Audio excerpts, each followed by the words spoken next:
When everyday sounds begin to feel like an assault, when bright lights or crowded rooms become unbearable, it is more than simple sensitivity.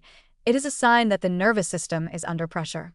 Heightened sensory sensitivity, often dismissed as irritability or stress, can actually point to a deeper neurological imbalance. The brain's sensory filters, mechanisms that normally distinguish between relevant and background stimuli, start to malfunction when neurons become overexcited or inflamed. In a healthy brain, sensory input passes smoothly through layers of regulation in the thalamus and cortex. But under strain, this regulation weakens, and what should be normal levels of noise, light, or movement suddenly feel amplified and chaotic. This is not just psychological discomfort. It is neuroinflammation manifesting through perception, a signal that the brain's delicate chemistry is faltering. The early stages of this condition often go unnoticed. You might feel unusually irritated by the hum of electronics, by fluorescent lights, by overlapping voices in a cafe. Crowds may seem suffocating, and even pleasant sounds, like laughter or music, can become overwhelming. Over time, this oversensitivity can erode concentration and emotional stability as the brain constantly diverts energy toward managing overstimulation.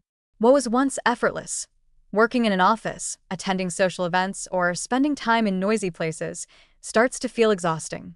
The mind becomes hypervigilant, scanning for relief that never quite arrives. This persistent overstimulation is not just uncomfortable, it is neurotoxic.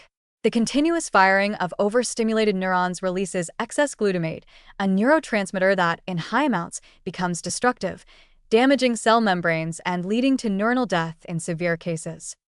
This state of neural hyperexcitability often stems from a combination of chronic stress, inflammation, and metabolic disruption. When the brain's immune cells, microglia, become overactivated by pollution, poor diet, infection, or emotional strain, they release inflammatory cytokines that disrupt neural communication. The result is a brain that perceives threat in ordinary stimuli. The prefrontal cortex, responsible for filtering and interpreting sensory input, struggles to calm the amygdala and thalamus, creating a loop of hypersensitivity. This mechanism mirrors what researchers observe in anxiety disorders, migraines, fibromyalgia, and even early neurodegenerative conditions, where inflammation and hyperactivity coexist in a dangerous cycle. The danger of ignoring sensory overload lies in its cumulative toll. The brain's constant state of alert wears down energy reserves, disrupting sleep, memory, and hormonal balance. Cortisol levels remain chronically high, damaging hippocampal neurons and reducing the brain's ability to regulate emotion. Over months or years, this can manifest as chronic fatigue, cognitive fog, or a gradual detachment from social life as people retreat from overstimulating environments. Left unchecked, heightened sensitivity can evolve into a permanent state of neurological exhaustion, where even small disturbances provoke disproportionate distress. Many people mislabel this as anxiety or burnout, but in truth, it is a physiological signal of neuroinflammation, an inflammatory storm that, if sustained, accelerates the processes of aging within the brain.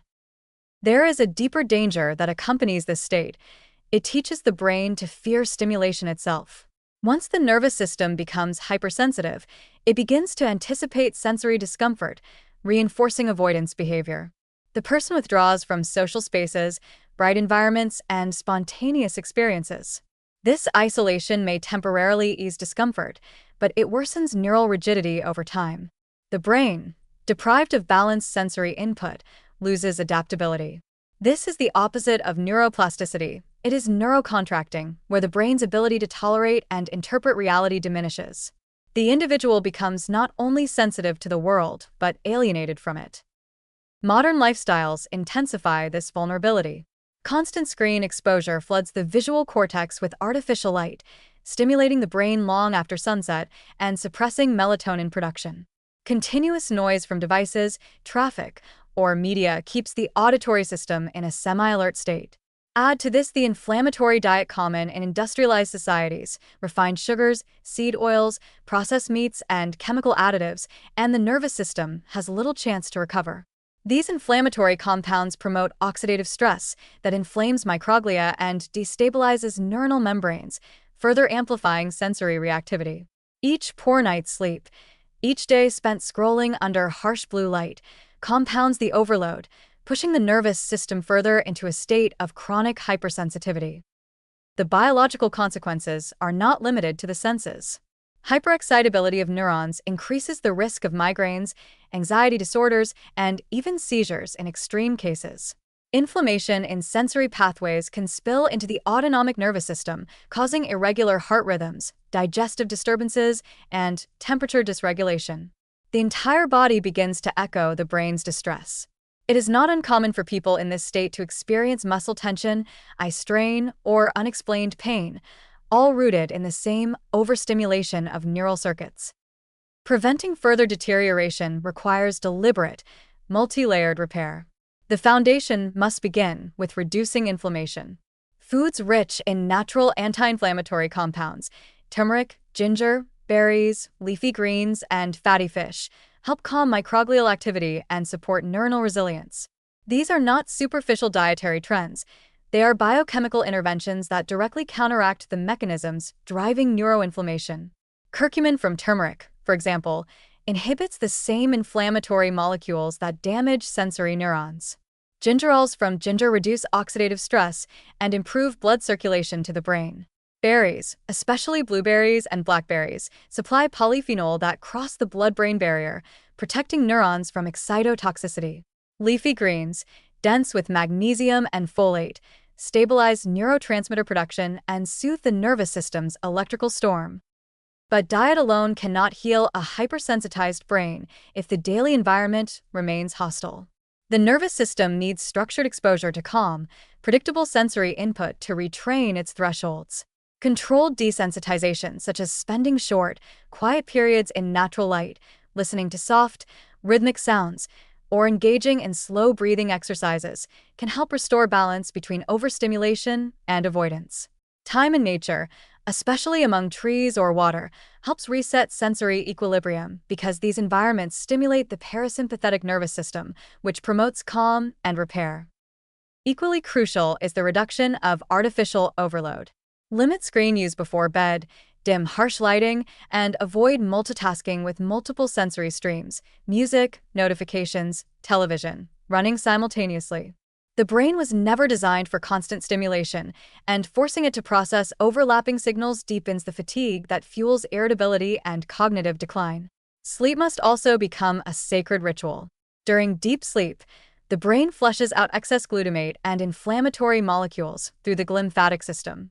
Without this cleansing, neurons remain hyperactive and damaged. Restoring consistent, high-quality sleep may take weeks, but it is the single most powerful intervention to reduce sensory hyperexcitability. Failure to act early allows the condition to harden into a chronic state of neurological distress. Over time, heightened sensory sensitivity can transform from a reversible imbalance into a long-term disorder resembling central sensitization, where even mild sensory or emotional inputs trigger disproportionate reactions. This not only destroys quality of life, but primes the brain for more severe neurodegenerative changes later in life. The warning signs: irritation at sound, intolerance to light, discomfort in crowds, should never be minimized. They are signals of inflammation in one of the body's most sensitive systems, and ignoring them allows the slow corrosion of neural stability to continue unchecked. In a world that rewards constant stimulation, the ability to withdraw and restore calm has become an act of self-preservation. Protecting the brain from sensory overload is not indulgence, it is survival. The mind cannot heal in chaos. It requires silence, nourishment, and rhythm. If you begin to feel that the world is too loud, too bright, or too fast, don't dismiss it as weakness. It is your nervous system warning you that it is burning out. Without intervention, this overstimulation can calcify into lasting hypersensitivity and cognitive decline. But if you listen to these warnings now, if you quiet the environment, feed the brain what it needs, and give it time to rest, the neurons can recover their calm. Sensitivity will no longer be suffering, but awareness, refined, balanced, and resilient once again.